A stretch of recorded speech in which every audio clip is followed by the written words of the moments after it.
రైతు పండించే ప్రతి పంటకి బలాన్ని ఇచ్చేటువంటి ప్రకృతి దేవుడు. రైతు బాంధవుడు, రైతు కర్షకుడు, శ్రామికుడు. ఆ కర్షక శ్రామిక వర్గం చేస్తున్న ప్రతి పని విఘ్నేశ్వర స్వామి ఆ వినాయకుని స్తుతితోనే ప్రతి పనిలో విజయం సాధిస్తూ ఉన్నారు. రైతు పండించే ప్రతి పంటకి బలాన్ని ఇచ్చేవాడు కనుక రైతు బాంధవుడు. రైతే ఈ దేశానికి రాజు. దేశం అంటే మట్టి కాదు, దేశం అంటే మనుషులో అన్న గురజాడ చాలా గొప్ప మాట.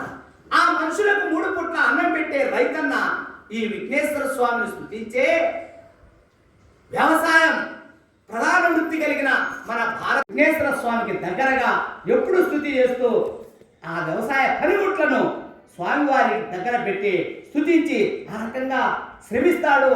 కర్షక నామధేయుడైనటువంటి అద్భుతమైనటువంటి ఆ బలరామ అవతారం గురించి దశావతారంలో త్వరలో చెప్తాను. మరి ఆ విఘ్నేశ్వర స్వామి మన అందరికీ కూడా, సకల జీవరాశులందరికీ కూడా పాపాలను పారద్రోలి అద్భుతమైన ధార్మిక మార్గంలో నడిపించే దేవుడు. ఆయన్ని మనం స్తుతించడం వల్ల మన జన్మ ధన్యమవుతుంది. మన పిల్లలు, పెద్దలు మనమంతా విద్యావంతులమై బుద్ధి బలం, బుద్ధి, జ్ఞానం అనే ఒక ఆయుధం ద్వారా మనం ముందుకెళ్ళడానికి ఆ అమ్మవారి శారదాదేవి సరస్వతి స్తుతి చాలా అవసరం.